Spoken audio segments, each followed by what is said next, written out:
podcast Sexta-feira a 3 é uma ideia do António Tadeia, do José Coceiro e minha. Este é o episódio 6 e neste episódio coube-me a mim escolher o tema central. Temos sempre um tema central e depois cada um de nós tem um tema mais pequeno para jogar em corrida. Na passada, portanto, não ser uma coisa tão demorada. Hoje eu escolhi falar sobre as faltas porque saiu um estudo do Observatório do Futebol e mais uma vez, já tem acontecido várias vezes, mas mais uma vez nós aparecemos em primeiro lugar, o que neste caso aparecer em primeiro lugar é horrível, portanto aparecemos como o campeonato onde se fazem mais faltas. E a minha ideia é perguntar ao António e ao Zé, eu também tenho a minha opinião, porque é que isto acontece e porque é que acontece há tanto tempo e porque é que nós não fazemos nada. Este é o tema central, já lá volto, perguntava ao António o que é que ele falará depois e ao Zé também. Ora, muito bem. Eu vou querer falar sobre aquilo que foram os jogos do Benfica e do Sporting na Liga dos Campeões, e nomeadamente sobre o conceito de super treinador, neste caso aplicável ao José Mourinho, treinador do Benfica, e ao Roberto De Zerbi, treinador do Olympique de Marselha. Ambos saíram derrotados e eu acho que nem um nem outro fizeram tudo aquilo que podiam ter feito para que isso não acontecesse. Esta é a semana de eleições no Sport Lisboa e Benfica e, portanto, quero abordar de uma forma rápida, apenas mencionar e fazer uma ou outra referência a todo este processo eleitoral num clube que é importante para o panorama desportivo português e para o futebol português. Então, já lá vamos. Portanto, eu começava, andarmos rápido, começava por tentar situar o meu tema. O tema...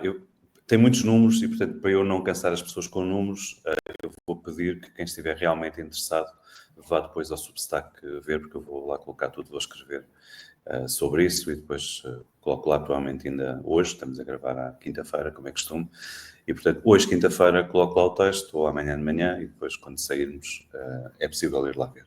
Mas, resumidamente, nós aparecemos com 25.3, nós, a Liga Portuguesa, com 25.3 de faltas por jogo, o Brasil com 24.6, Itália com 24.5, Espanha com 22.1 e Argentina com 22.1. Não acho que as diferenças sejam muito relevantes, mas aparecemos no topo. Mesmo que estivéssemos em quinto lugar, eu acho que estaríamos mal.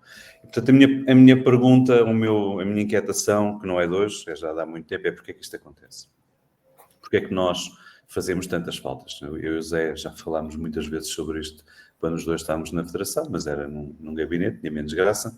Agora, acho que pode ter mais piada, porque a minha visão, que provavelmente é capaz de ser um bocadinho polémica, é que isto é praticamente tudo responsabilidade dos treinadores e que nós fazemos faltas porque, taticamente, é preciso fazer faltas.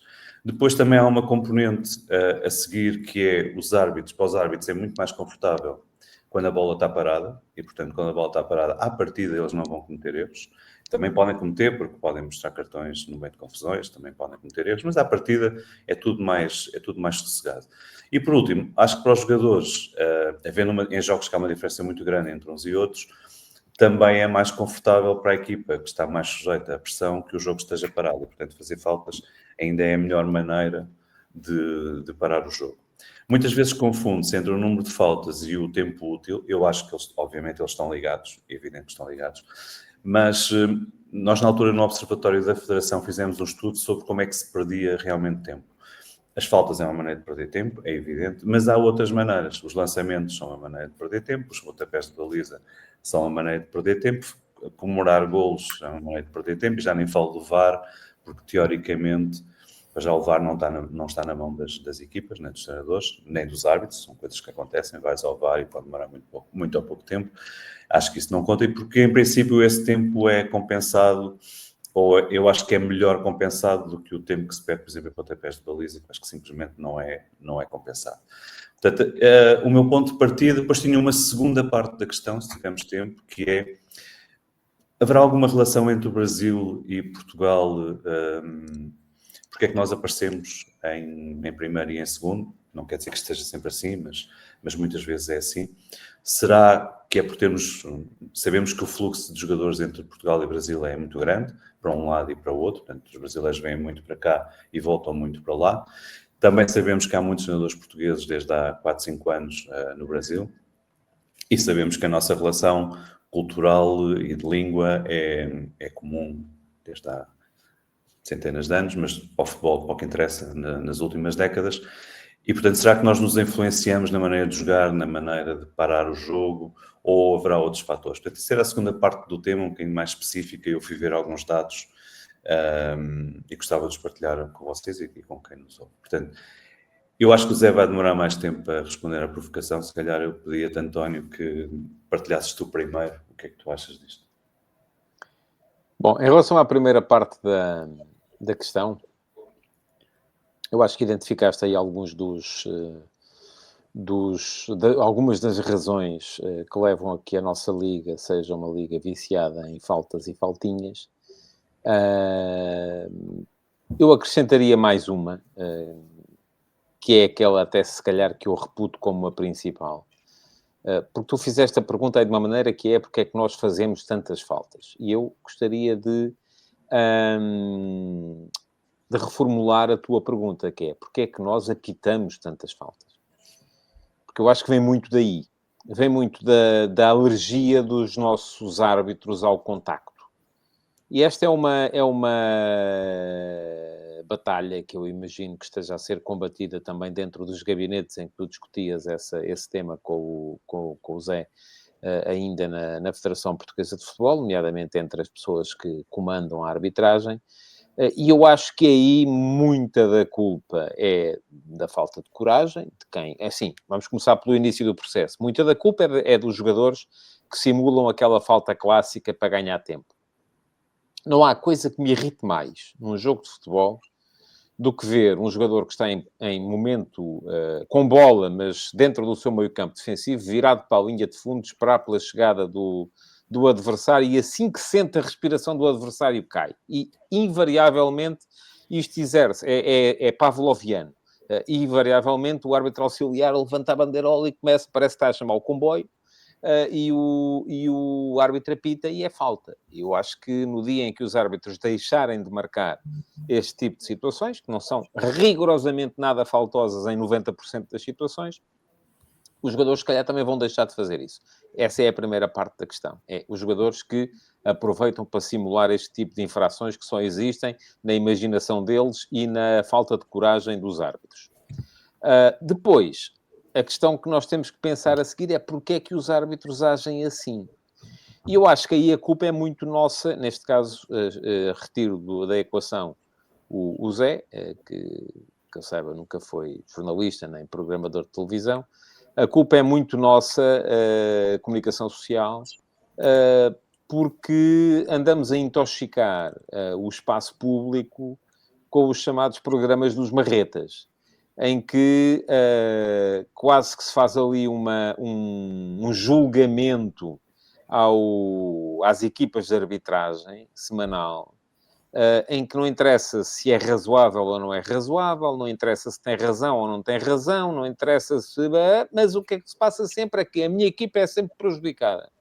E os árbitros não querem ser vistos nesse tipo de coisas, então eu acho que se defendem e apitam muito por instinto de defesa. Vale mais interromper uma jogada inócua do que deixar... E isto com o VAR devia ter sido, de certa forma, corrigido, porque eles sabem que se deixarem passar um lance irregular, o VAR vai alertá-los para isso. Mas antigamente aquilo que se pensava, eu acho que isto já é cultural, vale mais interromper uma jogada inócua do que deixar passar uma jogada em que até havia uma irregularidade e depois acabou por dar golo. Agora, eu imagino, e vou já concluir, Luís, imagino que mesmo com VAR, nenhum árbitro queira passar pela vergonha que foi a atuação do senhor, eu até vou ver aqui o nome, do senhor Rade Obrenovic no Sporting Marselha de anteontem, que é tomar decisões invariavelmente erradas e ser corrigido pelo VAR. Esse eu lembro-me, era o Matei Jug, esse eu lembro-me de ser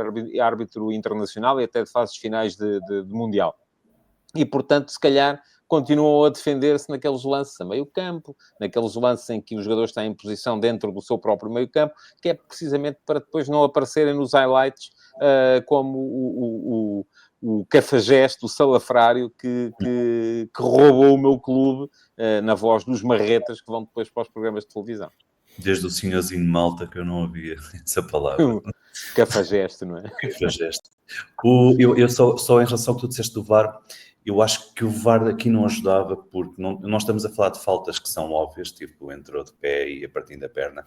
Estamos a falar da dúvida. Portanto, podes Não, assinalar... mas um lance que dê golo à partida, se houver uma mini falta, ela vai ser abortada pelo VAR. Portanto, Não necessariamente. Ou seja, se for daquelas faltas que tu estás a pensar e que eu também estou, que é no fundo a intensidade do contacto e se aquilo foi para... Até às vezes se agarrou a camisola ou se não agarrou muito, mais ou menos, pouco. Às vezes depende muito como é que tu estás, como é que estás, qual é o critério que tu definiste para o jogo ou que te foi saindo para o jogo, e o árbitro, eu acho, o Zé sabe mais disto de certeza, porque esteve no banco e sente. O árbitro também vai sentindo o jogo. Se ele sente que os jogadores estão bem, que estão para jogar, ele próprio vai deixando, se é um árbitro minimamente competente, e temos bastantes, ele vai deixando jogar um bocadinho mais. De repente há um que ele deixou jogar um bocadinho mais e deu golo, mas que se calhar outro árbitro, noutro jogo, um jogo mais fechado, ele tinha marcado falta. E é difícil explicar das pessoas. Antes de puxar das pipocas para ouvir o que o Zé tem. Mas Zé não vai falar muito, ele vai bater, vai dar forte. Deixa-me só dizer mais uma coisa, que é que eu acho que devíamos também formar um bocadinho melhor, e contra mim falo porque faço parte dessa classe, as pessoas que fazem comentários de futebol na televisão e na rádio. Porque os nossos comentadores... Tu ouves um comentário de futebol em Inglaterra e houve um comentário de futebol em Portugal, e o comentário de futebol em Portugal é sempre a pedir cartões amarelos, cartões vermelhos, penaltis, contactos. Epá, não é isso que interessa, senhores. Vejam o jogo. E em Inglaterra, a coisa... Em Inglaterra, inclusive, nós agora temos um fenómeno curioso que é, tu vais às apps que têm os resultados em direto, e a generalidade dessas apps, eu sou grande consumidor disso neste momento, têm no dia seguinte, em quase todos os jogos, tem o resumo do jogo. E muitas vezes o resumo do jogo é feito pelos canais dos clubes. E mesmo assim não há esse tipo de enfoque. E pronto. E acho que não tenho mais nada a dizer sobre o tema. Então vou eu, que o Luís está ansioso. Que eu, não jogues para vermelha. Que eu comece a falar. Não. Portanto, eu não vos ouvi falar da responsabilidade dos treinadores, que era a primeira premissa do Luís, era a responsabilidade dos treinadores. Mas não vi aí como é que a responsabilidade dos treinadores está aí incidida. Mandam fazer faltas para parar o jogo. Deduzo eu que é o que vocês dizem. Não, é isso. Não. As faltas existem para ser feitas, mas eu não acho que, estruturalmente, acho que não é essa a questão. Muito sinceramente, eu acho que estruturalmente é uma questão educacional, é uma questão da sociedade onde nós estamos inseridos. E os exemplos que o Luís deu são exemplos de países latinos da Europa ou de países sul-americanos. Portanto, não deu nenhum exemplo, por exemplo, do que se passa em Inglaterra, do que se passa nos países nórdicos ou do que se passa no Japão. E, portanto, falamos de sociedades diferentes, com níveis culturais diferentes, com uma cultura desportiva completamente diferente da nossa, melhor que a nossa, em meu entender, e, portanto, que não permitem nem aceitam que essas coisas sejam feitas. E, portanto, a primeira questão para mim é cultural e educacional. E eu vou ver se não me consigo perder, porque são tantas as coisas em relação a esta área que eu não me quero perder. Mas a primeira questão para mim, estruturalmente, é a educação. Nós fazemos um grande esforço, e a Federação Portuguesa de Futebol faz um grande esforço nas suas seleções. Vocês não veem este comportamento nas seleções nacionais de futebol. Não veem as seleções jovens portuguesas a queimar tempo, a arranjar tipo de problemas desse nível. Não veem isso. Não veem isso. Vêm a tentar jogar e quando têm que ficar com a bola, ficam com a bola para o adversário não ter a bola, mas não o fazem de forma premeditada essa queima-tempo. Não quer dizer que não haja pontualmente uma ou outra ação de algum jogador, mas a prática não é essa. E na equipa sénior também não é. Mas nós, que formamos jogadores em Portugal, temos uma primeira liga que 70% dos jogadores não são portugueses, não são formados cá. Ou seja, vêm de uma escola diferente da nossa. E, portanto, isso influencia a nossa liga, obviamente que influencia a nossa liga, e influencia pela negativa e por exemplos negativos. Portanto, para mim, a primeira questão é claramente educacional, é claramente estrutural e tem a ver com a sociedade onde nós estamos inseridos. E não é por acaso, vocês andem à volta do mundo, eu falei no Japão, mas posso falar na Coreia. Tem uma atitude diferente. Portanto, posso falar nos Estados Unidos, tem uma atitude diferente, apesar de já terem muitos jogadores. Os jogadores adaptam-se, e a Inglaterra tem muitos jogadores latinos. Os jogadores adaptam-se a uma cultura diferente. Portanto, esse é o primeiro ponto e eu acho que nós devíamos trabalhar de forma muito séria e muito rigorosa nisso. Depois, temos uma outra questão. E vocês tocaram na questão da imprensa. A imprensa vende promovendo os erros dos árbitros. Porque estes programas existem porque dão jeito de promover o erro do árbitro e realçar a arbitragem como se a arbitragem fosse o mais importante do jogo. A arbitragem não é o mais importante do jogo. Tu, em Inglaterra, não vês isto, António. Tu vês, eu sei que tu vês muita coisa de Inglaterra, tu não vês isto, a realçar-se o lado mais negativo. O que acontece é que nós, em Portugal, inclusive, eu já disse isto, e tive a oportunidade de dizer isto dentro da Liga Portuguesa de Futebol Profissional, portanto, não é nenhuma novidade, enquanto representava a Federação. Tu vês isto.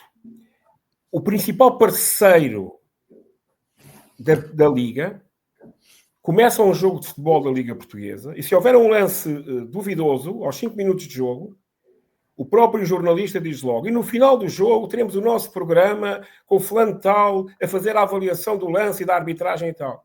Desculpa, isto é valorizar... Chama-se juízo final, é mesmo para acabar com aquilo tudo. Pronto, portanto, ou seja, a mim até faz-me seriamente confusão como é que o próprio gestor da competição está a promover... Não é o gestor da competição.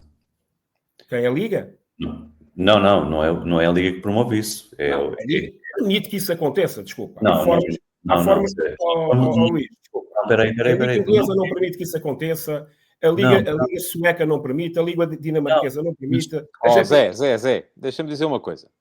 Tu estarias confortável, então... Eu acho que tens toda a razão nisso. Mas vamos agora ver o que é o outro lado. O domínio completo e absoluto do Sr. Javier Tebas sobre as transmissões da Liga Espanhola, feitas na Movistar, em que no último fim de semana tivemos aquelas paralisações de 15 segundos dos jogadores de todas as equipas contra a marcação do Villarreal-Barcelona para Miami, e as transmissões não mostraram. Porquê? Porque está bem, eu sei. Isso para o caso não interessa. O que interessa aqui é o domínio da Liga sobre as transmissões, portanto, em que quem faz a transmissão é parceiro de quem organiza a competição, faz com que, está aqui uma situação potencialmente perigosa, potencialmente negativa, portanto, não se mostra, ponto final. Eu também não sou a favor disso. Deixa-me concluir. Não, eu já te passo outra vez, espera lá. Só essas duas coisas para não deixar ficar isto. Os direitos não estão centralizados e, portanto, cada clube vende, já falámos disto aqui num dia destes, cada clube vende à Sport TV e a Sport TV, que não é só a Sport TV, by the way, neste momento são 3 televisões diferentes, portanto, eles fazem o que querem com os jogos, portanto, não há um guião para os jogos e, portanto, a Liga não tem qualquer capacidade de intervenção de proibir, vou usar a palavra proibir, programa, não tem, pronto. E sobre a questão que o António está a dizer... Para mim tem. Não tem, mas não tem. Devia ter. Tem. Pronto, ok, concordamos em discordar. O António... Isto é contraditório, porque se isto é tudo a mesma opinião, não tinha piada nenhuma. Claro que sim. O António... Mas aqui não é tanta opinião, é mais factos. Mas ok, tudo bem. Mas é factual. O António está a dizer uma coisa que já acontece na FIFA e na UEFA quando organizam as suas grandes competições e também na Champions, e que eu acho que é legítimo, ou seja, eu tenho um guião, aí sim, eu tenho um guião e mostro as coisas, sei lá, se há distúrbios na bancada, eu não mostro, se alguém invade o campo, para dar exemplos que as pessoas percebem, eu não mostro. No caso de Espanha é só... Se há um lance polémico, eu não mostro, a não ser quando houver decisão do VAR. Sim, exatamente, pronto, para não perturbar, não sei o quê, pronto. E o que eu acho que é preciso é ver uma linha, podemos concordar mais ou menos com ela, mas é ver uma linha que é igual para toda a gente. Neste caso de Espanha, eu acho que as pessoas não pensaram bem, porque já não vivemos nesse tempo. Podes não mostrar, mas aquilo aparece em todo lado na mesma. Portanto, é totalmente indiferente mostrar ou não mostrar. Nesse caso, há telemóveis nos estádios. Claro. Força, Zé. É fácil. Portanto, estas duas questões. A questão cultural é a questão estrutural, a questão de promoção e de defesa da competição, que compete a quem organiza e a quem, de facto, está no meio. Depois, é evidente que há responsabilidades dos jogadores, dos treinadores e dos árbitros, são os 3 principais agentes, e eu direi até dos dirigentes. Porque há regras que se podem colocar E, portanto, também há dos direitos. Então, todos nós temos culpa nisso. E essa cultura está instituída, porque para o ritmo do jogo. Porque ontem o Marselha, como também é uma equipa latina, fez o golo e mal fez o golo, a festa começou. Até a passagem, até a recuperação ao seu meio campo para recomeçar o jogo, isso foi visível. E depois foi mais visível até. Portanto, essa questão cultural tem que ser alterada, e isso demora muito tempo, mas só se consegue com formação e só se consegue, de facto, trabalhando toda a gente a pensar num bem comum. E já falámos sobre isto. No futebol, e fundamentalmente no futebol profissional, o interesse é de todos, porque 2 maus exemplos numa competição mancham a competição e não tiveram lá todos os participantes da competição. Basta estarem 2 ou 3 e a imagem é negativa. Esta semana tivemos conhecimento, por exemplo, de um árbitro da Euroliga ser detido, e a Euroliga de basquetebol está em causa. A NBA, há detenções também dos jogadores da NBA esta semana. A NBA ficou com uma imagem negativa. Estás a afastar. Não estou a afastar, estou apenas a dizer que isto é um interesse coletivo de nós sermos mais capazes e de termos um produto de maior qualidade. Agora, eu lembro-me, fizemos só uma única vez na Federação, depois não foi pedido mais nenhuma vez, que a Direção Técnica Nacional, não era uma Direção Técnica de Arbitragem, não havia, sempre pensámos nisso, mas nunca houve, e fui eu que fiz isso, expusesse aos árbitros, por exemplo, os aspectos táticos do jogo. Como é que os treinadores pensam e como é que eles muitas vezes não valorizam ou desvalorizam determinado tipo de faltas. Nomeadamente aquelas faltas que são feitas no meio campo adversário e que param as transições dos adversários. O que aconteceu nessa reunião? O que aconteceu nessa reunião? A questão é, os árbitros, a maior parte dos árbitros não conhece o jogo. Ou seja, conhece as regras do jogo muito bem, mas não conhece o jogo. E, portanto, é importante. Esta interligação é muito importante que exista e que eles possam ter uma formação de conhecimento do jogo, de perceberem que o árbitro não é a estrela do jogo. Ontem o árbitro quase que foi a estrela do jogo, ontem no jogo da Liga dos Campeões. O árbitro não é a estrela do jogo. O árbitro é tal como um juiz, quanto mais discreto for, quanto mais passar ao lado dos holofotes, pior. Portanto, não tem que ser o ponto central do jogo. E eu acho que há muita gente que pensa que o árbitro tem que ser o ponto central do jogo e não tem que ser o ponto central do jogo. Mas tu enquanto diretor técnico, não chegaste a fazer uma reunião com treinadores, uma ou duas, que eu me lembro, com treinadores da Primeira Liga, em que o tema era o tempo útil, portanto, de alguma maneira ligado às faltas. Sim, Como é que era o pensamento entre os treinadores? Claro, a maior parte dos treinadores, se tu te perguntares de uma forma fora do jogo, evidentemente toda a gente quer que haja mais tempo útil, que o jogo seja mais intenso, que o jogo mas tenha... quando estão a ganhar já não querem que seja... Mas repara, estão a ganhar. Não, mas tu vias...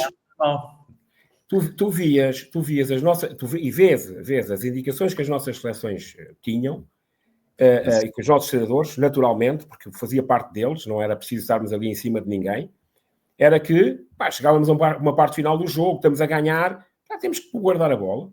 Temos que guardar a bola. Só uma bola no jogo, aquilo que dizias no último programa, só uma bola no jogo, se ela estiver connosco, eles não nos fazem mal. Agora, temos que saber em que zonas é que podemos guardar a bola e, fundamentalmente, em que zonas é que não podemos perder a bola. Deixa-me só seguir um bocadinho. Isso é uma outra questão, deixa-me só concluir, muito rapidamente. Outra ronda a seguir. Muito rapidamente, só porque para te dizer isto.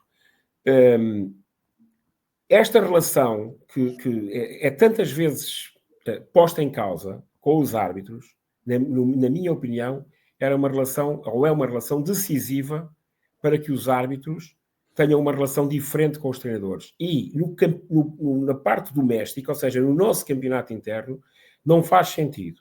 Mas lembro-me que o antigo Conselho de Arbitragem, portanto, liderado pelo José Fontelas Gomes, fez uma reunião uma vez e convidou os treinadores todos da Primeira Liga para estarmos todos numa reunião com o Conselho de Arbitragem e com árbitros da Primeira Liga. E treinadores principais apareceram 2. Apareci eu e o Rui Vitória, se não estou em erro. Não apareceu mais ninguém. Os outros mandaram os adjuntos. Ora, aqui, eu acho que a Liga tem... Se isto é uma Liga a sério, a Liga diz, os senhores têm que lá estar. Não há brincadeira. Isto é uma coisa muito séria. E, portanto, nós andamos sempre, mas pronto, mas se for o treinador de um grande clube, que por acaso não pode ir, porque tem qualquer coisa, está tudo bem, passa-se sempre tudo ao lado. Ou seja, Nós temos questões estruturais para resolver e estas questões, a grande responsabilidade para mim, em primeiro lugar, é dos clubes. É dos clubes. E voltamos ao mesmo ponto. E a Liga aqui tem uma grande dificuldade em gerir isto. Ser a entidade patronal e, em simultâneo, a gestora da competição. É um grande problema que se devia olhar para isto de forma diferente. Eu também, eu ia precisamente tocar aí, porque acho que um dos maiores problemas, como em quase tudo, mas já, só antes de dizer isso, dizer que nós evoluímos bastante quando pensamos em faltas. Nós somos todos do tempo em que havia faltas gravíssimas, dos cotovelos, portanto o futebol evoluiu bastante e hoje tu não tens isso, não tens praticamente lesões graves propositadas, não tens esse tipo de coisa, foi uma evolução enorme. E isso é trabalho da pressão social, acho que da maneira como isso é visto, e dos treinadores e dos árbitros. Portanto, é do futebol em si, e é também preciso elogiar isso. Mas depois, acho que ficámos aqui parados, porque, do meu ponto de vista, eu não vejo razão para... Há coisas em que nós nunca vamos ser bons em Portugal, porque somos pequenos e somos só 10 milhões. Mas, por exemplo, porque é que eu não hei de ser o país com menos faltas num jogo? Há uma razão básica para isso, que é nunca houve ninguém que dissesse, vamos fazer isto. Porque, pronto, não há uma pessoa que pense, este tem que ser o objetivo. E, portanto, desse ponto de vista, eu esta temporada vi a Liga fazer uma coisa que me pareceu que talvez pudesse ser o princípio de qualquer coisa, que é o meta, que é meta 28, que é colocar a questão do 6º lugar como um objetivo, penso eu, um desígnio de toda a gente, e que eu acho que deve ser, e que, obviamente, para que chegues lá é preciso uma quantidade de coisas, mas acho que uma delas é tu teres mais tempo útil, o teu futebol ser melhor, para tu correres mais no teu campeonato, para estares mais preparado para quando vais jogar com os alemães e com os franceses e com os outros que jogam melhor que nós, ou têm melhores jogadores, estás mais preparado. O teu campeonato não pode parar tanto, os teus jogos. Não podes descansar tanto durante o jogo. Tens que ser levado ao limite e para ser levado ao limite tens que jogar. Não é estar parado 1 minuto à espera que venha não sei o quê. O jogo tem que ser mais intenso. Estamos de acordo. Estamos de acordo. Depois vi um artigo esta semana do Duarte Gomes, até achei curioso ser esta semana, no Expresso, sobre o tempo útil e as faltas e essas coisas.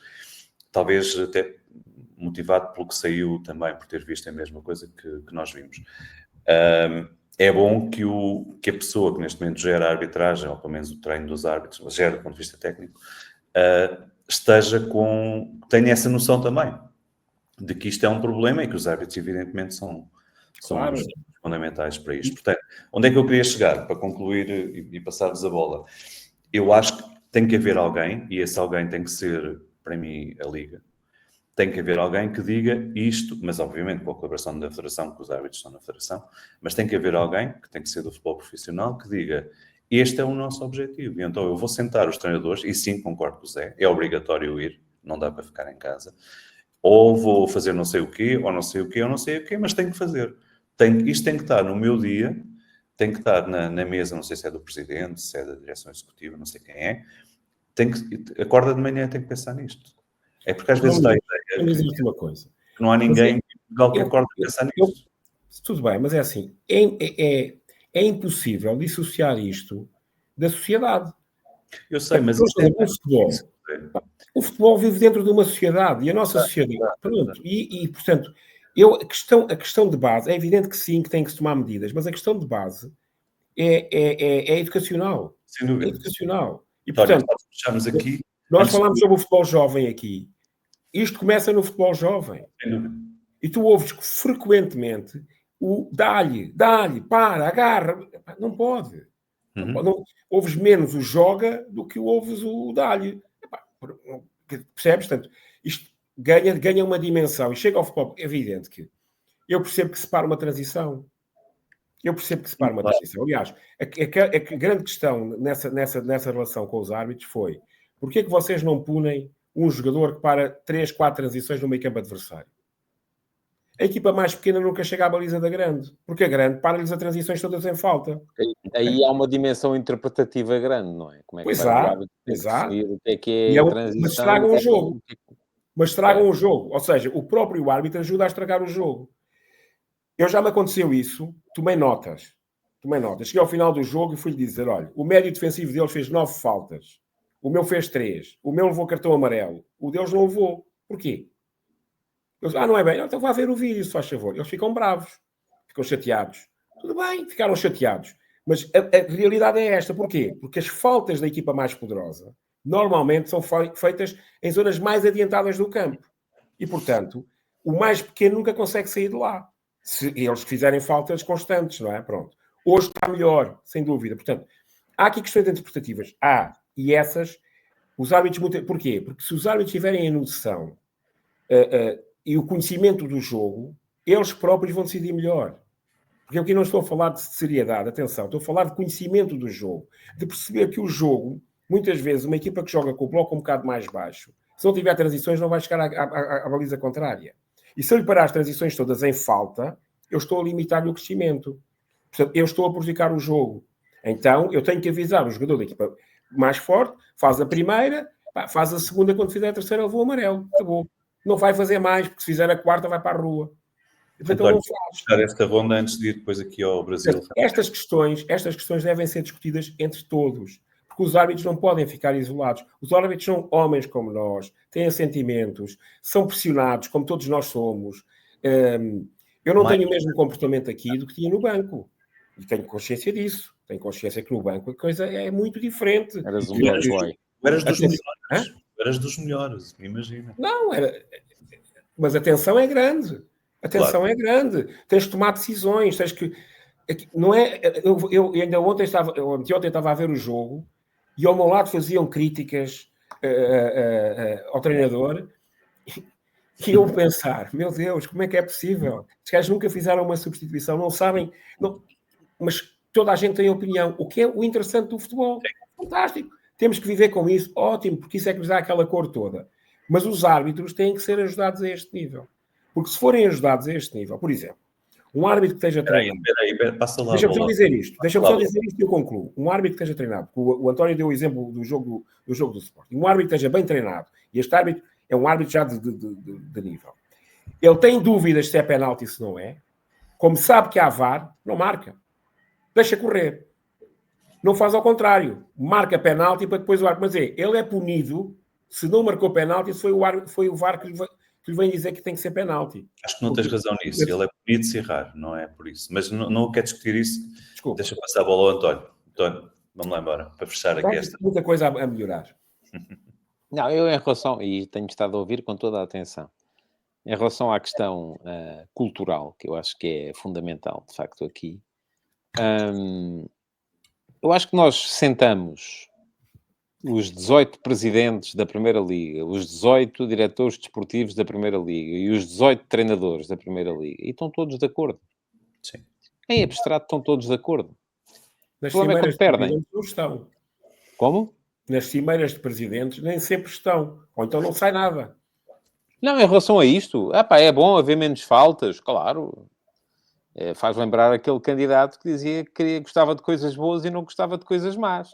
Claro que todos... Agora, aquilo em que nós temos que trabalhar é qual é a moldura penal quando eles perderem e derem e começarem aos gritos, que é o sistema, que é o manto verde, que é a fruta e o café com leite, que qual é a moldura penal? O que é que se faz nesses momentos? Não é? E depois há uma outra coisa que eu acho que hoje em dia já vai aumentar um bocadinho o poder do árbitro. E temos que ter a certeza de que o árbitro está preparado para isso, para acolher esse aumento de responsabilidade. Hoje em dia eu acho que já é relativamente raro, para não dizer impossível, acontecer uma coisa como aquela que o Zé estava a descrever há bocado, que é um jogador chegar ao fim do jogo com 9 faltas cometidas e sem levar cartão amarelo. Mas hoje em dia já é perfeitamente possível. Eu estou a ver os jogos em direto com uma plataforma de dados que utilizo, com os dados da Opta, e eu sei, ao minuto... Eu antigamente tomava notas, e às vezes um gajo via um bocadinho mal ao longe, quem é que fez esta falta? Foi o Joaquim ou foi o Manel? E tal. E fazia os risquinhos e tinha essa contabilidade em direto enquanto estava a fazer as crónicas de jogo para o jornal.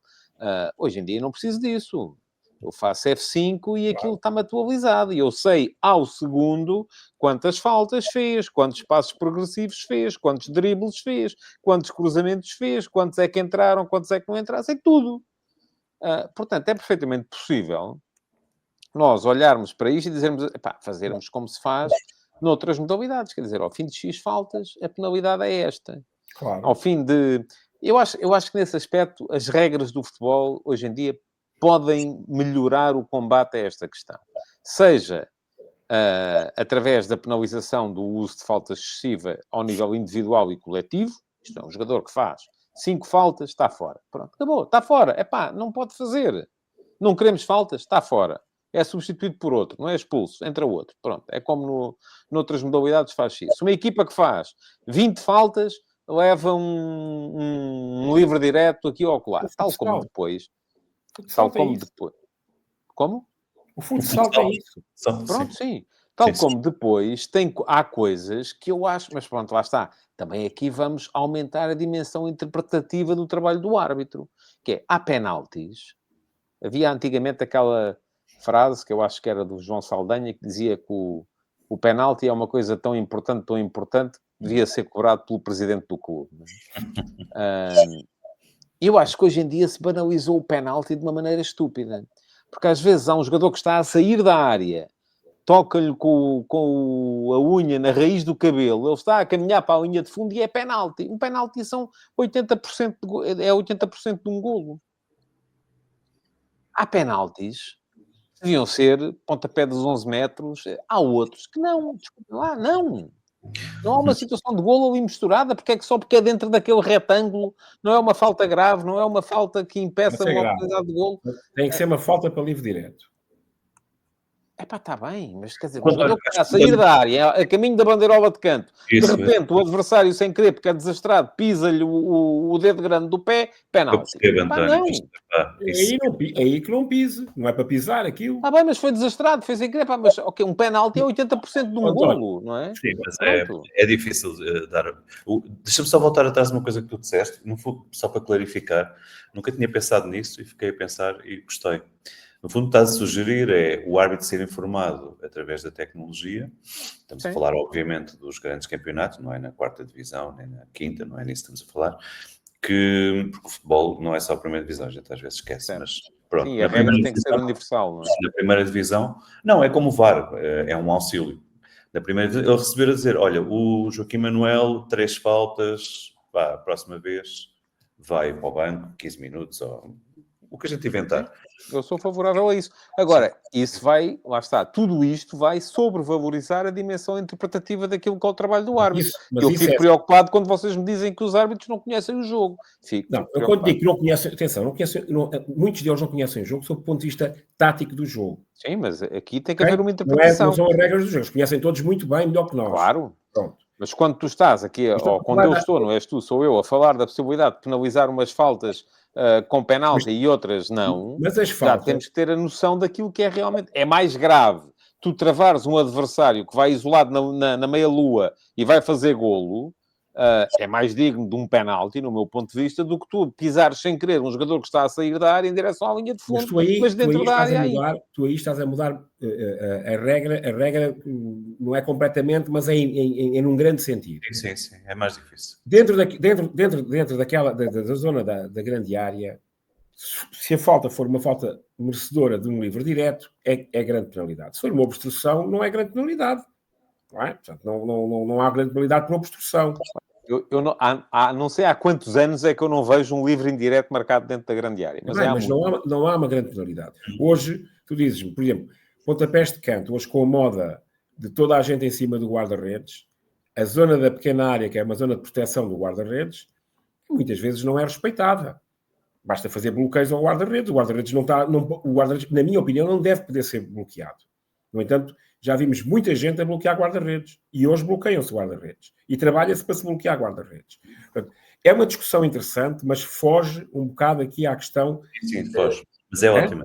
É muito interessante. Foge, sim. Pronto. Portanto, o que eu te digo é, o jogo está mais intenso, está muito mais intenso do que estava, do que era há 15 anos atrás. Os meios são muito mais efetivos para podermos controlar isso. Agora, não é só o número de faltas. É a zona e a gravidade da falta. Mas, José, deixa-me fazer uma pergunta. Uma coisa é eu dar um encosto e disputar uma bola e chego ligeiramente atrasado e com o ombro, em vez de lhe dar ombro a ombro, dou-lhe na omoplata, dei-lhe por trás, é falta. Mas o árbitro consegue perceber que é uma falta numa disputa de bola. Outra coisa é eu ir pelo chão, ele já ter passado por mim e trocar-lhe as pernas. São duas coisas diferentes. São as duas faltas. Parei da mesma forma uma transição, mas são faltas de gravidade completamente diferente. Completamente diferente. Não é? Portanto, e essa avaliação é uma avaliação difícil que o árbitro, dentro do campo, sem apoios, ele consiga apanhar aquilo tudo. Não consegue. Não consegue. Até porque ele tem que se concentrar no que é fundamental. E o que eu só dizer isto. Aqui são os árbitros e os treinadores. Ou seja, tem que haver auxílio, tem que haver ajuda. Porque os treinadores hoje, nós vemos, não quer dizer que eu concordo com tudo, mas há um treinador para as bolas paradas defensivas, outro para as bolas paradas ofensivas, outro para os guarda-redes, outro para a estrutura de ataque, outro para a estrutura de defesa. Portanto, as equipas são multidisciplinares. Mas a arbitragem continua a ter aqueles 3 elementos, não é? Mais um quarto árbitro, e agora tem um auxílio de VAR. E eu pergunto, porquê que o auxílio de VAR, eu acho que é uma coisa que tem que ser feita para melhorar isto, o seu protocolo tem que ser revisto. Ou seja, a intervenção naqueles 4 pontos tem que ser melhorada. Porque, por exemplo, um amarelo que seja mal mostrado pode a seguir, um segundo amarelo eu vi para a rua, mas o primeiro amarelo foi mal mostrado. Porquê que não há... Pois é um erro grave. É um erro grave. Não acho que seja um erro grave. Eu acho que é um erro grave. Mas vamos um dia destes discutir isso. Eu acho que o protocolo do VAR é um tema engraçado. E já passou tempo suficiente para se discutir. Eu acho que deve ser melhorado, porque... Vou fazer-te uma pergunta, peraí, Zé, uma pergunta. Porque uma coisa que tu disseste, a intensidade do jogo. Tu achas que o facto da intensidade do jogo ser hoje maior, já estamos todos de acordo com isso, vai levar inevitavelmente a que o número de faltas aumente? Pergunta 1. E 2, tipicamente a pessoa que melhor defende é a pessoa que não comete faltas. Eu lembro, por exemplo, do Gamarra, que nós todos contávamos há quantos jogos é que ele não fazia faltas. Portanto, idealmente, um grande defesa não é um tipo que bate em toda a gente. É um tipo que cada vez mais, Luís, cada vez mais os defesas são quem faz menos faltas. Sim, eu estou a usar o tempo. Chegas ao fim dos jogos e os avançados têm mais faltas cometidas do que os defesas. Eles têm que fazer a tal pressão. Isso foi o que mudou no jogo. Embora eu tenha isto aqui para a passagem do tempo, depois quando tu vais ver, não é exatamente assim, mas não é muito longe do que estás a dizer. Portanto, a minha pergunta essencial é: a intensidade vai levar a que haja mais faltas? Ou, como é mais intenso, eu já consigo antecipar e chego primeiro que o tipo vai fazer aquilo, portanto nem preciso fazer falta, basta colocar-me de uma determinada maneira que ele tem que jogar para a linha lateral e eu resolvo. Voltamos à primeira parte.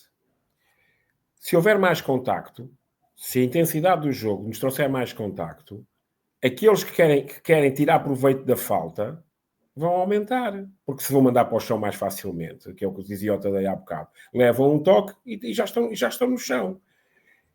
E aí eu nem sempre gosto das arbitragens inglesas, mas é evidente que eles não marcam. Não marcam. E o Bernardo Silva, no outro dia, numa entrevista, dizia isso. Ao fim de poucos jogos, habituam-se logo a que não marcam e, portanto, já ninguém tenta tirar proveito disso. Não é? Ou seja, tentam tirar proveito, mas o árbitro não marca. Pronto. Agora, evidentemente, se houver mais contacto, há mais probabilidade de faltas. A intensidade não obriga obrigatoriamente a que haja mais contacto. Okay? Se a bola correr mais rápido e andarmos mais rápido, até pode não haver tanto contacto. O que acontece é que toda a gente... Esta questão de... Todos nós já entendemos... Toda a gente entende o jogo e percebe que se conseguir ter o maior número de jogadores atrás da linha da bola, não junto à sua área, mas numa zona mais subida, digamos que num terço médio, estás mais defendido, porque não há muito espaço nas costas da tua defesa. Mas também não estás em cima da área, não é? Portanto, eles não podem pôr a bola lá sempre. Mas, por outro lado, consegues pressioná-los ali, o jogo anda ali no meio campo. E é bom para todos.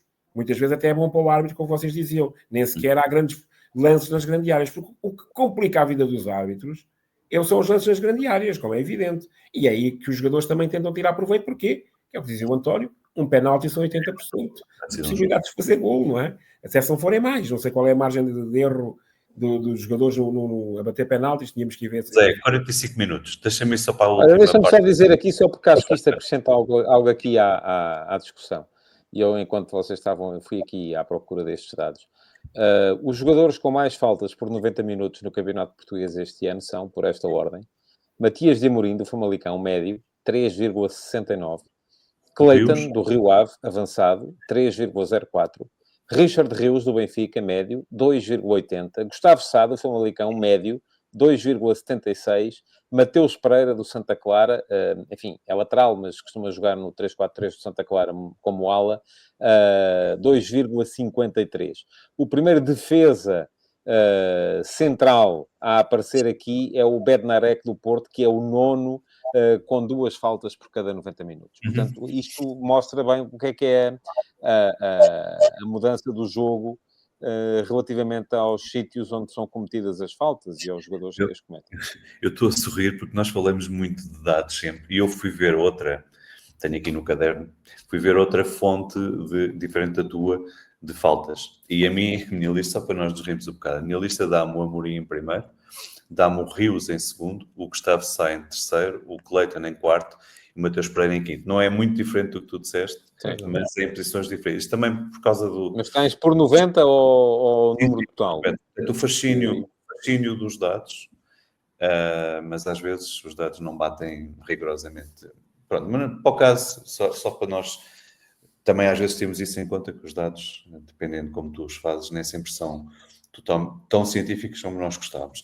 O que é que eu fui à procura aqui entre Brasil e Portugal? Obviamente não há aqui nada de xenofobia nisto, como é óbvio, estamos a falar de futebol. Será que nós influenciamos o Brasil e eles fazem muitas faltas, porque nós temos muitos treinadores portugueses e muitos jogadores que vão daqui e levam o vírus? Ou eles trazem o vírus para cá e são eles que nos influenciam a nós, ou as duas coisas? E eu fui ver uma série de parâmetros possíveis para isto, jogadores com mais amarelos, equipas que têm mais jogadores brasileiros em Portugal, será que elas são as que fazem mais faltas ou não? Fui ver os jogadores que faziam mais faltas, obviamente, também, e vou pôr isso tudo no documento, mas a conclusão adiante já a conclusão que eu cheguei é que não há uma causa e efeito, só para dizer, por exemplo, as equipas que fazem mais faltas em Portugal são o Famalicão, o AVS, o Casa Pia, o Gil e o Nacional, e destas só o Nacional é que tem um número de jogadores brasileiros que realmente tem peso. Ou seja, depois também fui ver qual eram os plantéis que tinham mais jogadores brasileiros, só o Santa Clara, o Nacional, o Alverca, o Moreirense e o Estrela da Amadora. Portanto, o único que está aqui com mais jogadores e mais faltas é o Nacional, portanto, acho que isto não permite tirar qualquer conclusão desse género.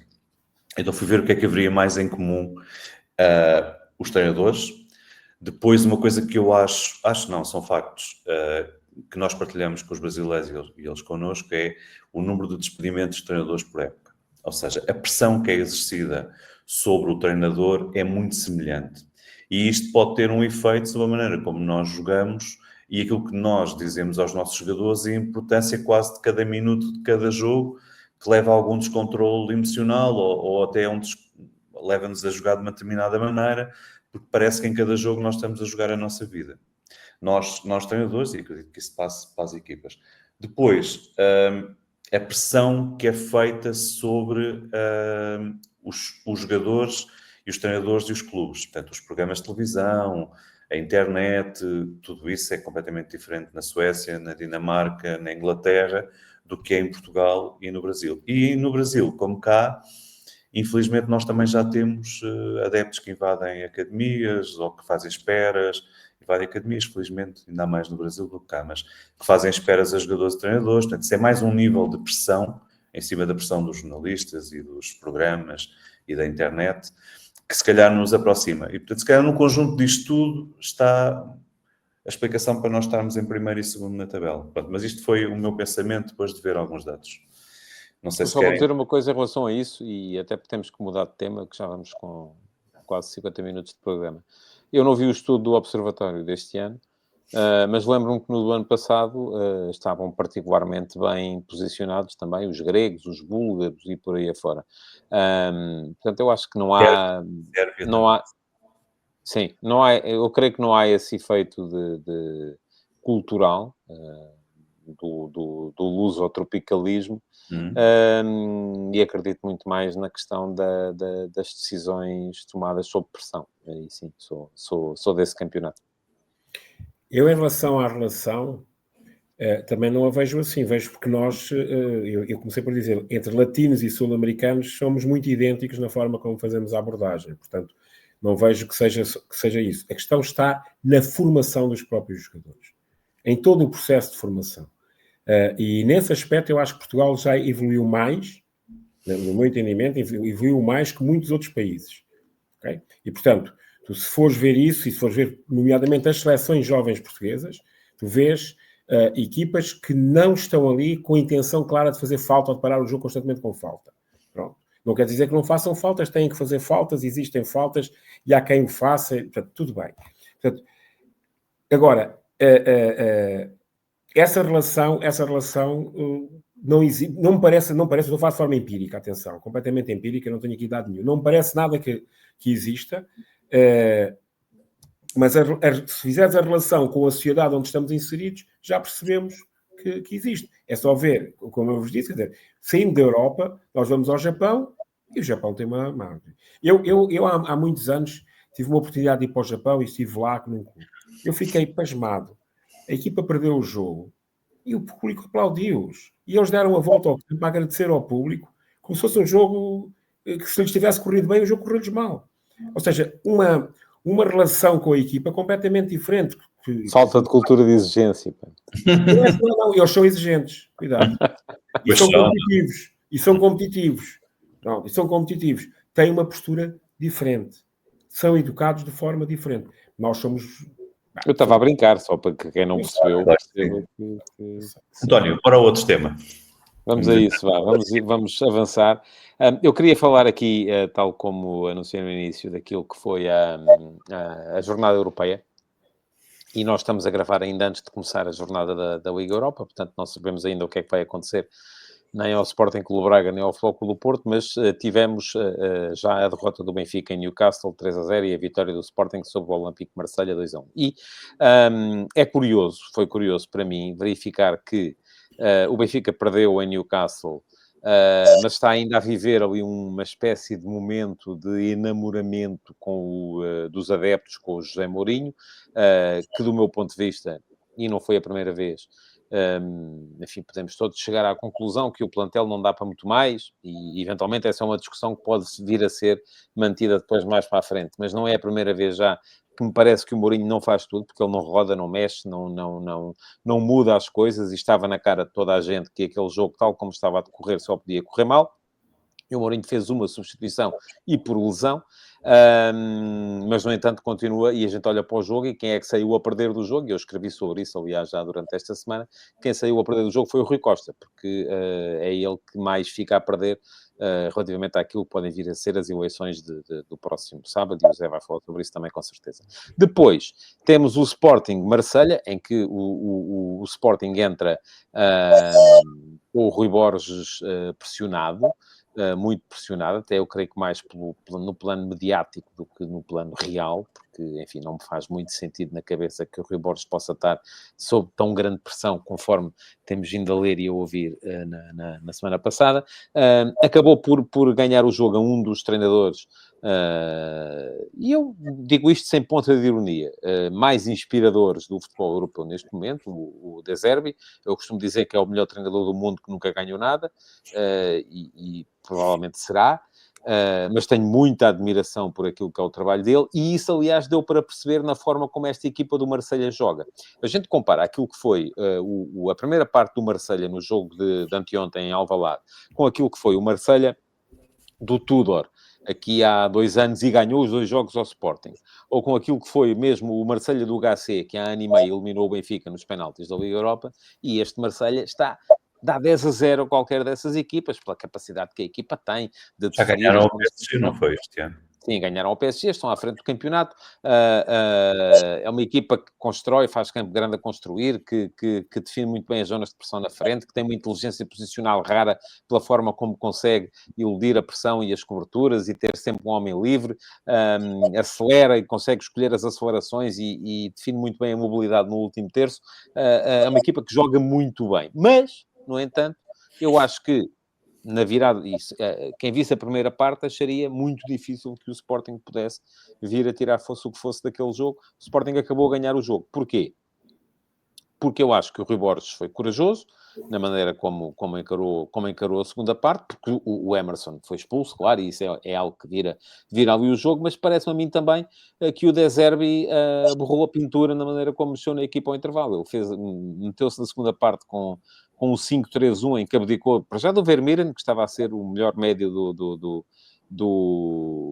do Marselha no jogo, abdica do Greenwood também, a equipa perde capacidade de saída, mete os 5 defesas e os 3 médios muito fechados à entrada da área, só se preocupou em não jogar e acabou por lhe acontecer aquilo que ele não queria, que foi perder o jogo. Isto para dizer, basicamente, o quê? É que nós temos que ter muito em conta que um treinador, e o Zé há bocado estava a dizer que ou anteontem estava no estádio e que ouvia críticas por tudo e por mais alguma coisa.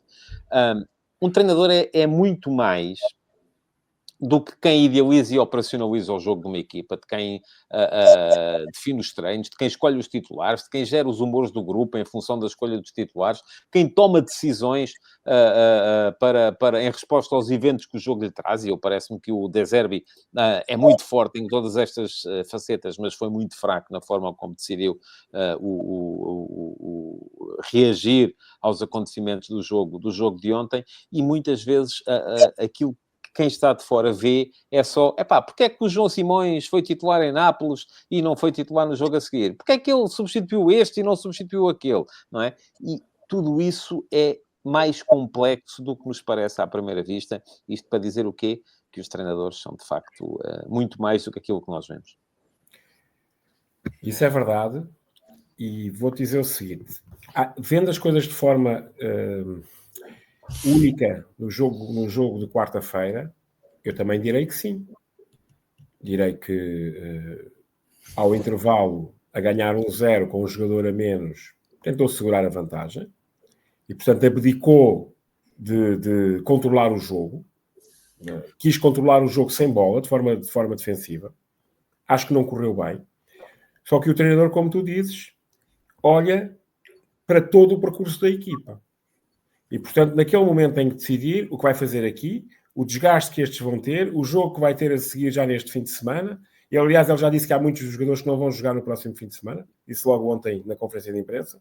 Portanto, o que lhe vai na cabeça são coisas muito diferentes das nossas. Além disso, nós não sabemos, porque ao não trabalharmos com eles, não sabemos em que estado é que estão, qual é o estado de fadiga, se os vou levar até ao limite, se não vou levar até ao limite. Há muita coisa que tem que ser controlada e que nós estamos do lado de fora não sabemos, mesmo sendo treinadores, não temos esse conhecimento, têm eles lá dentro, e eles também não vão transmitir cá para fora, porque senão estavam a dar uma arma ao adversário, se houvesse um jogador com maior fadiga ou não. Portanto, é muito difícil algumas vezes, eu percebo até para o próprio comentador e para o jornalista, fazerem algumas avaliações. A avaliação tem que ser feita no momento. Eu também penso que sim, que a equipa perdeu qualidade com a transformação que ele fez, tornou-se mais defensiva, foi o que ele quis fazer, e depois, evidentemente, como não há substituições, os jogadores que saem já não podem voltar a entrar, e ele, quando perde jogadores com determinadas características, no momento em que precisou deles, já não os podia voltar lá a pôr. E por isso é que eu já aqui defendi, e volto a defender, que as substituições, o jogador que sai, não aumenta o número de substituições, mas o jogador que sai, possa voltar a entrar. E ontem, se o De Zerbi tivesse essa possibilidade, o jogo tinha sido diferente. Tal como o jogo em Nápoles para o Rui Borges tinha sido diferente se ele tivesse tido essa possibilidade. Esta é a minha leitura. Em relação ao Benfica, tal como o Sporting, os jogos, ou seja, o momento da perda da bola é um momento decisivo. E se lembram, o Benfica estava com o jogo equilibrado. É um campo difícil, uma equipa que joga muitas vezes direto, uma equipa que todos nós sabemos que tudo que seja bolas paradas, do seu ponto de vista atlético, são muito altos, eles são todos muito grandes, uma grande envergadura atlética. O Benfica perde uma bola no meio. A bola no meio deu uma transição rápida e deu o primeiro gol. E, portanto, esse é o momento que define o jogo. E o Sporting, só se fores lembrar, aconteceu a mesma coisa, também sofreu o gol de transição, uma perda aonde, na bola aonde? No meio. Agora vou-te dizer, no jogo do Sporting com o Marselha perdeu muito mais bolas dentro do último terço defensivo do que o Sporting. A questão é também depois ter processo para saber explorar isso. E por isso é que eu acho que, apesar de tudo, Em 10 jogos, o Marselha ganharia pelo menos 7 ao Sporting, esta é a minha visão da coisa, e em 10 jogos o Newcastle ganharia pelo menos 7 ao Benfica. Não sei, isso aí, eu não sei, não estou tão seguro disso. Ontem, em relação ao Trincão, conseguiram anular muito bem o Trincão, e neste momento, anulando o Trincão, limitas muito toda a capacidade de transição que o Sporting tem, porque é um jogador mais rápido e que tecnicamente é muito evoluído, e portanto consegue criar. Mas o Sporting tem outras soluções a nível de corredores, e viu-se ontem. Não é por acaso que os 2 golos são marcados pelos 2 alas que entram. Portanto, essas soluções são soluções muito interessantes que o Marselha também tem. Mas não estou seguro que faça isso, nem faça esse exercício. Agora, há pouco eu não citei, vou-vos dizer, os mesmos problemas que nós vimos à noite, tinha eu visto na Youth League, e nomeadamente a nível, por causa do tema de ser as faltas, os comportamentos, etc. Tu vês um jogo da Youth League e quando começas a perceber que na Youth League já é assim, evidentemente que no futebol sénior não vai ser, no futebol sénior que eles são séniores, mas no futebol profissional da equipa de topo não vai ser diferente. Mas pronto, mas a responsabilidade de jogar com 10 foi claramente do Marselha, não é? Sim, o Marselha também jogou contra 10 contra o Real Madrid e permitiu contra 10 que o Real Madrid, na altura por expulsão, creio que do Carvajal, e mesmo assim o Real Madrid virou o jogo. Luís, não sei se queres dizer alguma coisa sobre este tema ou se queres.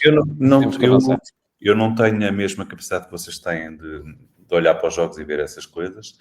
E por outro lado, eu já não me entusiasmo tanto para ver um jogo se não achar que a equipa me vai dar qualquer coisa de extraordinário que justifica de facto eu estar ali a ver aquele jogo.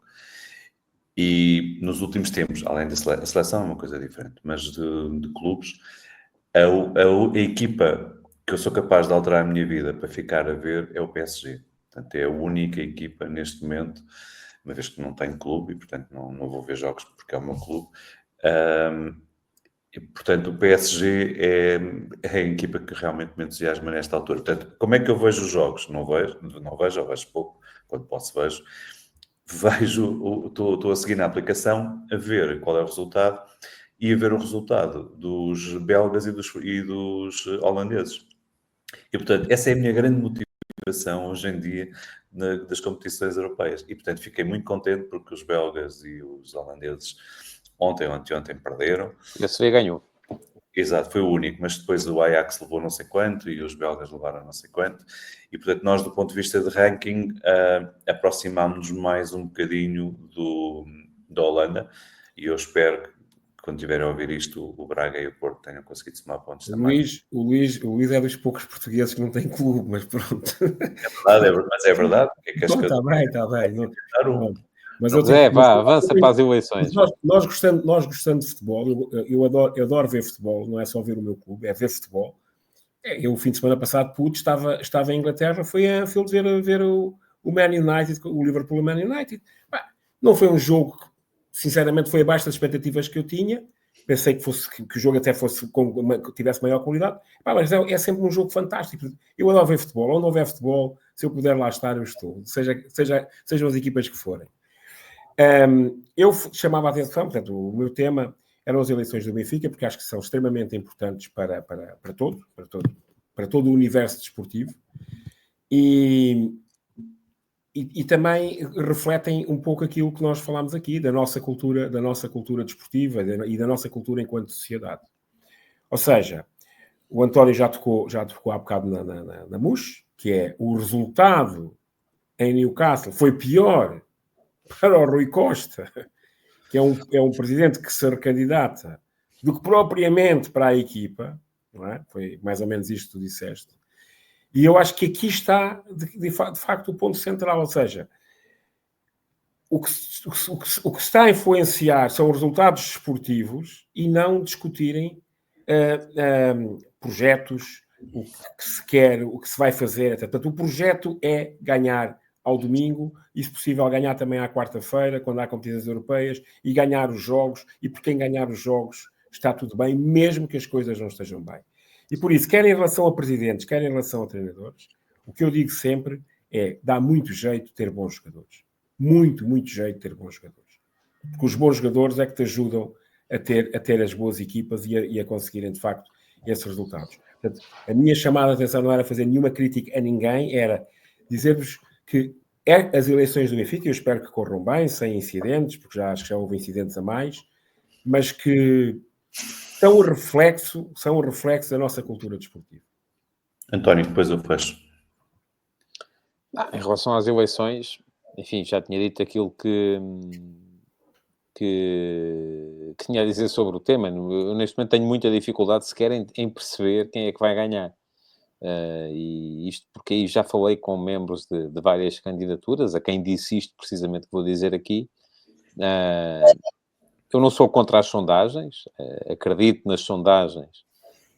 Quando falamos de empresas que as fazem, tendo conhecimento do universo que estão a mapear, as sondagens que vimos publicadas sobre as eleições do Benfica são virtualmente impossíveis de legitimar, porque ninguém tem acesso aos cadernos eleitorais, porque são feitas sem ser reflexos daquilo que é a realidade de quem vai do universo eleitoral. Assim, eu não posso fazer uma sondagem à porta do estádio a seguir a um jogo Ou antes de um jogo, e não estou aqui sequer a falar daquilo que a derrota ou a vitória possa vir a provocar em quem responda à sondagem. O público que vai ao jogo não é o público que vota. Há muita gente que vai votar e não vai à bola, fica em casa a ver na televisão. Há muita gente no interior, nas ilhas, na diáspora, que vai votar. E, portanto, eu acho que isto não é sequer... mas eu neste momento estou curioso e expectante de perceber o que é que vai acontecer, e sobretudo espero que seja um contributo para mudarmos este discurso do perdemos porque os outros controlam isto tudo. Pronto, eu acho que hoje em dia este modelo que os clubes em Portugal têm, e que noutras zonas do mundo ainda têm também, mas falando dos três grandes, em que tudo é decidido pelos sócios, acho que estas eleições deram mais um contributo para pensarmos, neste caso, cada clube é que tem que pensar em si, se isto ainda faz sentido. E eu, sinceramente, acho que já não faz sentido. Acho que é melhor ter uns tipos que compraram as ações e que, portanto, pensam no dinheiro deles e querem que a coisa corra bem de uma maneira profissional, porque é a cabeça deles e o dinheiro deles que está lá, do que isto, no fundo, ser decidido por sócios que, como o Zé disse, se calhar vão ser influenciados pelo só ter o jogo, ontem, em vez de ser 3-0, fosse uma grande vitória por 3-0, e se calhar pessoas mudavam o voto, e se fosse uma derrota por 5 ou 6, se calhar mais ainda mudavam. E, portanto, isto dá uma ideia da fragilidade destas decisões e da pouca racionalidade destas decisões. Portanto, eu não sei, isto tudo começou num tempo lá atrás, há mais de 100 anos, em que as pessoas se juntavam e faziam clubes. Hoje em dia nós vivemos no tempo da desinformação e da manipulação através das redes. E neste sentido, e era só isto que eu queria dizer, neste sentido as eleições do Benfica foram horríveis. E, portanto, o principal argumento para isto ter sido por sócios e por pessoas que são sócios eles gostam muito do clube, e se vier um americano comprar isto, ele não gosta nada do clube. Então a minha pergunta é, se estas são as pessoas que gostam muito do clube, eu não quero conhecer as outras. Porque aquilo que aconteceu, neste caso com o Benfica, mas já aconteceu com outros clubes, acho que foi péssimo para o Benfica e foi péssimo para toda a gente que vê isto com distância, como felizmente é o meu caso. Isto foi horrível. Tantas coisas que se disseram uns dos outros, as campanhas negras que nós que estamos no meio identificamos e percebemos de onde é que elas vêm, como é que elas vêm. Tudo isto foi péssimo e tudo isto não devia ter nada a ver com desporto, nem com futebol, nem com nada. E, portanto, eu, se fosse do clube e se tivesse algum distanciamento, estaria a pensar se é de continuar com esta coisa do clube é que manda, porque isso é que é bom. Isso é que eu acho que já foi bom, mas sinceramente acho que hoje em dia já não vai levar a lado nenhum e pode um dia ser até bastante complexo continuar a tomar decisões com base em coisas muito pouco racionais. E foi o podcast de hoje, episódio 6, que na verdade é o 7º, porque fizemos um 00. 6 para a semana. António, és tu que escolhes o Para a tema? semana é a minha vez de escolher o tema. Não sei se queres que anuncie já. Por mim? Pronto, vamos falar da Superliga para a semana. Ok. Então, até para a semana. Abraço. Um abraço, bom fim de semana. Semana.